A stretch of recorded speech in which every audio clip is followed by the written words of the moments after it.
Ներքին գործերի նախարար Արփինե Սարգսյանը հոկտեմբերի 28-ին ընդունել է միջուկային փորձարկումների համապարփակ արգելման պայմանագրի կազմակերպության գործադիր քարտուղար Ռոբերտ Ֆլոյդի գլխավորած պատվիրակությանը։ Հանդիպմանը ներկա էր նաև Ավստրիայում Հայաստանի Հանրապետության արտակարգ եւ լիազոր դեսպան, միջուկային փորձարկումների համապարփակ արգելման պայմանագրի կազմակերպությունում Հայաստանի Հանրապետության մշտական ներկայացուցիչ Անդրանիկ Հովհաննիսյանը։ Նախարար Սարգսյանը բարձր գնահատելով արդյունավետ համագործակցությունը վերահաստատել է այն ամրապնդելու եւ ընդլայնելու պատրաստակամությունը, ընդգծելով սեյսմիկ պաշտպանության տարածքային ծառայություն ՊՕԱԿ-ի անձնակազմի կարողությունների շարունակական զարգացումը, նախարարը կարևորել է աշխատակիցների մասնակցությունը միջուկային փորձարկումների համապարփակ արգելման պայմանագրի կազմակերպության վերապատրաստման դասընթացներին ու գիտաժողովներին։ Անդրադառնալով Գառնիի սեյսմիկ կայանի գործունեությանը, Արփինե Սարգսյանը նշել է, որ այն տարածաշրջանում միակ միջազգային լիցենզավորված կայանն է, որը ստացված տվյալները արբանյակային կապով իրական ժամանակում փոխանցում է միջազգային տվյալների կենտրոն, ինչի շնորհիվ ապահովում է համաշխարհային սեյսմիկ դիտարկումների եւ միջուկային փորձարկումների վերահսկման գլոբալ համակարգում Հայաստանի մասնակցությունը։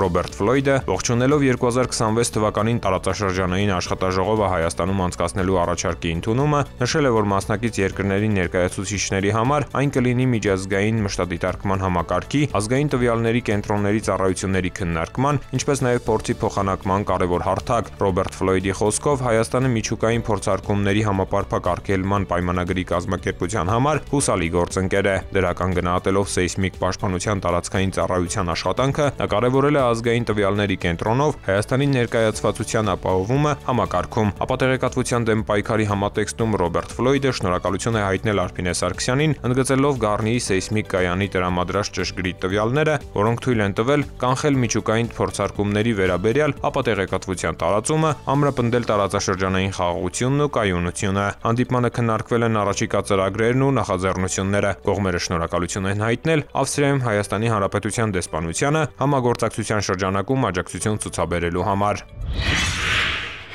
Տնից կատարված գողության վերաբերյալ ահազանգը ստացվեց հոկտեմբերի 5-ի ցերեկը։ Մեկնեցին Արմավիրի մարզի քրեական եւ Վաղաշապատի համայնքային ոստիկանները։ Վաղաշապատի բնակիչը հայտնեց, որ տունը վաճառում են եւ այդ օրն էլ իբրև գնորդ իրենց այցելել են 2 տղամարդ եւ 1 կին, շրջել տարածքում ու հեռացել։ Դրանից հետո միայն տանտերերը նկատել են, որ միջանցքում դրված պայուսակից բացակայում է դրամապանակը, իսկ ննջարանի պահարանից ոսկյա 4 զարդ։ Նախաձեռնվեց քրեական վարույթ եւ իրավապահներն անցան գործի։ Համատեղ միջոցառումների ընթացքում ստացվեց հավաստի տեղեկություն, որ որպես գնորդ ներկայացած անձինք Երևանից են։ Տղամարդիկ 46 եւ 31, կինը 30 տարեկան։ Հոկտեմբերի 10-ին դատարանի որոշմամբ կալանավորվել է 46-ամյա երևանցին։ Հոկտեմբերի 15-ին կալանավորվել է նաեւ 31-ամյա տղամարդը եւ երկուսն էլ տեղափոխվել են քրեակատարողական հիմնարկ։ 30-ամյա կնոջ նկատմամբ խափանման միջոց է կիրառվել տնային կալանքը։ Նախաքննությամբ հանգամանքները պարզվում են։ Հանցանքի մեխանիզմը ներկայացնել ինքնանպատակ չէ։ Այսպես փորձում ենք նաև տեղեկացնել մեր քաղաքացիներին, որ նման վիճակում հայտնվելիս լինեն առավել զգոն։ Ծանուցում ենթադրյալ հանցանքի մեջ կասկածվողը կամ մեղադրվողը համարվում է անմեղ, քանի դեռ նրա մեղավորությունը ապացուցված չէ Հայաստանի Հանրապետության քրեական դատավարության օրենսգրքով սահմանված կարգով, դատարանի օրինական ուժի մեջ մտած դատավճռով։ Հաղորդակցության մարտահրավերներ, հմտությունների զարգացում, ինտերակտիվ քննարկումներ։ Ներքին գործերի նախարարության եւ ՄԱԿ-ի փախստականների հարցերով գրասենյակի համագործակցությամբ հոկտեմբերի 25-ից 26-ը Ծաղկաձորում անցկացվել է ճգնաժամային հաղորդակցություն եւ ճգնաժամային լրատվություն թեմայով վերապատրաստման հերթական դասընթացը, որին մասնակցում էր զանգվածային լրատվամիջոցների 20-ից ավելի ներկայացուցիչ։ Փրկարար ծառայության տնօրեն ներքին գործերի նախարարի տեղակալ Կամո Ցուցուլյանը բացման խոսքում նշել է, որ վերապատրաստումը կարևոր հարթակ է համախմբելու ջանքերն ու կիսվելու փորձով ճգնաժամային իրավիճակներում արդյունավետ հաղորդակցություն ապահովելու ուղղությամբ ձևավորելու համակարգային մոտեցումներ։ Միավորված ազգերի կազմակերպության փախստականների հարցերով գրասենյակի համար հաղորդակցությունը կենսական նշանակություն ունի համայնքների բարօրության եւ դիմակայունության բարձրացման համար։ Այդ տեսանկյունից լրագրողների դերն անգնահատելի է բնակչությանը վստահություն ներշնչելու, մարդկանց օգնելու իրազեկ ու տեղեկացված լինելու գործում։ Հայաստանի Հանրապետության կառավարության եւ Եվրոպական միության հետ գործընկերության շրջանակում մենք աշխատում ենք հանրային հաղորդակցության ամրապնդման ուղղությամբ, որպեսզի յուրաքանչյուր ոք ժամանակին ճշգրիտ եւ օգտակար տեղեկության հասանելիություն ունենա։ Ներքին գործերի նախարարի մամուլի քարտուղար, ներքին գործերի նախարարության հանրային հաղորդակցության եւ իրազեկման վարչության պետ Նարեկ Սարգսյանը մասնակիցներին ծանոթացրել է վերապատրաստման ծրագրին եւ հիմնական ուղղություններին։ Խոսելով հանրության հետ ներքին գործերի նախարարության հաղորդակցման մոտեցումների եւ որդեգրած քաղաքականության մասին, Նարեկ Սարգսյանն ընդգծել է, որ հանրության շրջանում վստահության ձևավորման ու պահպանման հիմքում պատասխանատու եւ թափանցիկ հաղորդակցությունն է։ ՄԱԿ-ի փաստականների հարցերով գրասենյակի որդեգրած մոտեցումներով եւ միջազգային փորձով է կիսվել արտաքին հարաբերությունների ղեկավար Գիրի Աթրին։ Մենք բարձր ենք գնահատում հաղորդակցության, ճշգրիտ տեղեկատվության եւ բնակչության իրազեկման ուղղությամբ իրականացվող նման նախաձեռնությունները եւ աջակցում ենք Հայաստանի կառավարությանը լրագրողների հետ համագործակցությունը շարունակական դարձնելու միջոցով ապահովելով իրազեկված հանրություն եւ կայուն համայնքներ։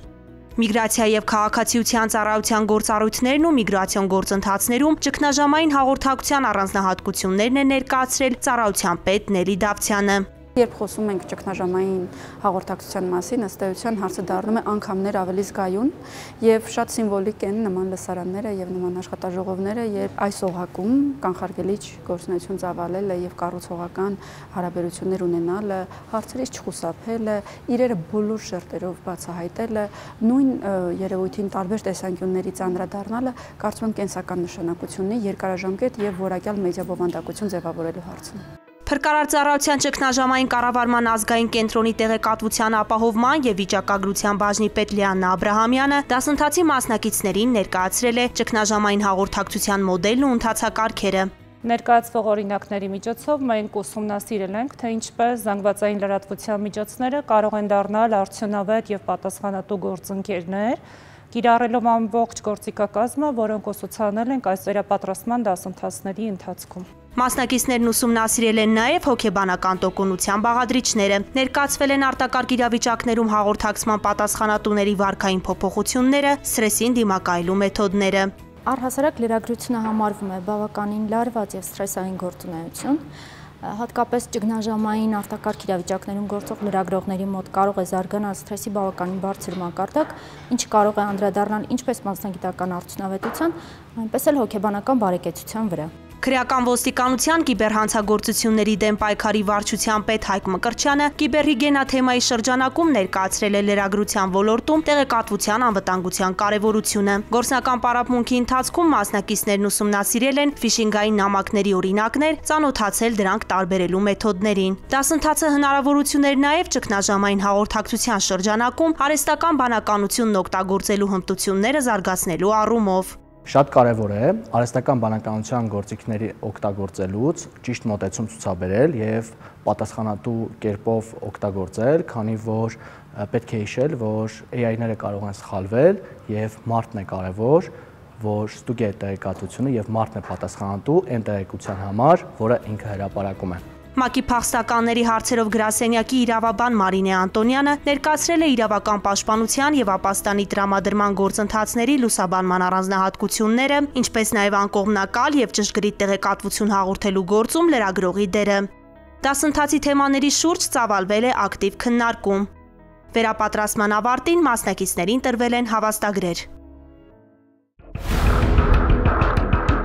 Սոցիալական տարբեր կայքերում բազմաթիվ են տարատեսակ, այսպես ասած, գայթակղիչ հայտարարությունները, որոնցով քաղաքացիներին առաջարկում են կատարել արտարժույթի, մասնավորապես ռուբլու փոխանակում առավել բարձր արժեքով, քան տարադրամի փոխանակման կետերում։ Խարդախության սխեման հետևյալն է. հանցավորները նախ վարձում են թանկարժեք ավտոմեքենա, որի վարորդին պատվիրում են գնալ երկկողմանի ելումուտ ունեցող առևտրի որևէ կենտրոնի տարածք։ Արտարժույթ փոխանակել ցանկացող անձին եւս խնդրում են մոտենալ նույն վայր։ Հեռախոսակապի միջոցով հանդիպեցնում են վարձույթով ավտոմեքենայի վարորդին եւ արտարժույթ փոխանակել ցանկացող անձին, որին հանցավորը նախապես ասած է լինում, թե ինքն իբրև շատ զբաղված է եւ գումարը կվերցնի իր մտերիմը, նկատի ունենալով վարորդին, որը առևտրի կենտրոնի տարածքում կփոխանակի գումարն ու կվերադառնա։ Ուստի անհրաժեշտ է գումարը տալ նրան ու սպասել ավտոմեքենայում։ Վարորդը վերցնում է փոխարկվող գումարը, մտնում է առևտրի կենտրոն եւ չի վերադառնում։ Խարդախից ուղղակում հայտնված անձը թանկարժեք ավտոմեքենայում սպասելով չի էլ մտածում, որ դա վարձույթով վերցված է կամ էլ վարորդն էլ ամենևին էլ հանցավորի մտերիմը չէ։